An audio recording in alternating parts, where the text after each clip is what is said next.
terjadi stagnasi komunikasi antara pusat dan daerah, sehingga banyak kebijakan-kebijakan tidak sejalan. Yeah. Ini kita sayangkan, karena antara pusat dan daerah harus seiring dan sejalan. Yeah. Dan harus diingat dalam undang-undang pemerintahan daerah, yang namanya gubernur dan wakil pemerintah pusat di daerah. Ramai-ramai DPR dan Ombudsman desak Anies. Ada apa? Sebelum kita lanjut, jangan lupa subscribe agar tidak ketinggalan informasi terbaru lainnya dari Safe News. Ketua Fraksi PDI Perjuangan DPR DKI Jakarta, Gembong Warsono menyarankan Gubernur DKI Jakarta Anies Baswedan dan Wakil Gubernur DKI Jakarta Ahmad Riza Patria untuk mengalihkan tunjangan operasionalnya untuk penanganan virus corona, terutama untuk membantu warga. Berdasarkan peraturan pemerintah nomor 109 tahun 2000, kepala daerah dan wakilnya berhak mendapatkan biaya penunjang operasional atau BPO paling besar 0,15% dari pendapatan anggaran daerah atau PAD. Pembagian dana itu diatur sendiri oleh gubernur dan wakilnya. Menurut Gembong, tujuan mengalihkan tunjangan operasional ini untuk memberikan contoh bagi kepala daerah di seluruh Indonesia. Tak hanya itu, biaya tersebut juga bisa menutupi kekurangan bansos bagi warga di ibu kota.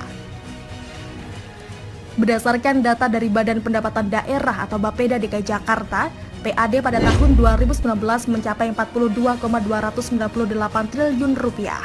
Jika diasumsikan Anies dan Riza mengambil keseluruhan BPO sebesar 0,15%, maka keduanya bisa menerima 63,448 miliar rupiah. Pembagiannya adalah 60% untuk Anies dan sisanya 40% untuk Riza Patria. Dengan begitu, Anies menerima dana operasional sebesar 38,68 miliar rupiah per tahun. Atau jika dihitung per bulannya, ia memperoleh 3,17 miliar rupiah. Sedangkan Riza Patria per tahunnya mendapatkan 25,379 miliar rupiah atau per bulannya Riza menerima 2,114 miliar rupiah. Adapun Pemprov DKI Jakarta menargetkan 1,2 juta kepala keluarga untuk penerima bansos. Program bansos ini bersumber dari realokasi anggaran APBD Provinsi DKI Jakarta. Sementara itu, Ombudsman Republik Indonesia Perwakilan Jakarta Raya akan meminta klarifikasi pemerintah Provinsi DKI Jakarta tentang pemberian bantuan sosial kepada warga miskin dan rentan miskin selama masa pembatasan sosial berskala besar atau PSBB di Jakarta. Ketua Ombudsman Perwakilan Jakarta Raya Teguh P. Nugroho mengatakan, klarifikasi itu dibutuhkan karena ada laporan warga yang tidak membutuhkan bantuan justru mendapatkan bansos. Hal itu menimbulkan kesan bahwa bansos salah sasaran. Menurutnya, salah satu faktor yang membuat pemberian bansos kerap salah sasaran adalah karena belum adanya keputusan gubernur atau Kepgub mengenai pemberian bansos. Berdasarkan Peraturan Gubernur Nomor 33 Tahun 2020 tentang pelaksanaan pembatasan sosial berskala besar atau PSBB dalam penanganan COVID-19 di Provinsi DKI Jakarta, Pasal 21 ayat 3 menyebutkan bahwa penerimaan bansos akan ditetapkan lewat keputusan gubernur atau Kepgub. Teguh mendesak Gubernur DKI Jakarta Anies Baswedan agar segera menerbitkan Kepgub terkait bansos. Pemprov DKI Jakarta menargetkan 1,2 juta kepala keluarga sebagai penerima bansos.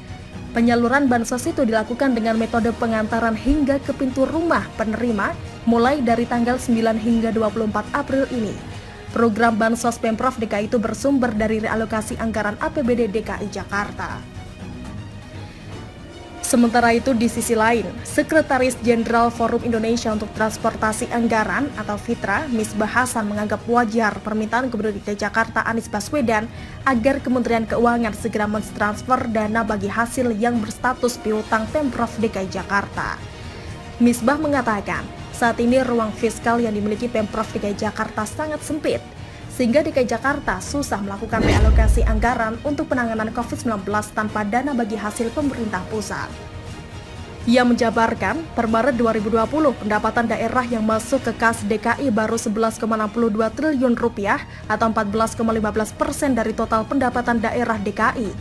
Ditambah dengan silpa atau sisa lebih perhitungan anggaran, tahun lalu sebesar 5,5 triliun rupiah, jumlah pendapatan daerah yang masuk ke kas DKI Jakarta baru sekitar 19,55 triliun rupiah pada Maret 2020. Sebelumnya diberitakan, Anies Baswedan sempat menagih dana bagi hasil yang belum dicairkan Kemenkeu saat rapat dengan Wakil Presiden Republik Indonesia Ma'ruf Amin. Anies menyebutkan ada 2 dana bagi hasil yang merupakan piutang Pemprov DKI di Kemenkeu. Pertama, dana bagi hasil yang seharusnya disetor Kemenkeu pada 2019, mulanya dana bagi hasil itu senilai 6,4 triliun rupiah, namun mengalami penyesuaian menjadi 5,1 triliun rupiah. Kedua, DBH tahun 2020 yang dibagikan tahun ini untuk kuartal kedua yang sebesar 2,4 triliun rupiah.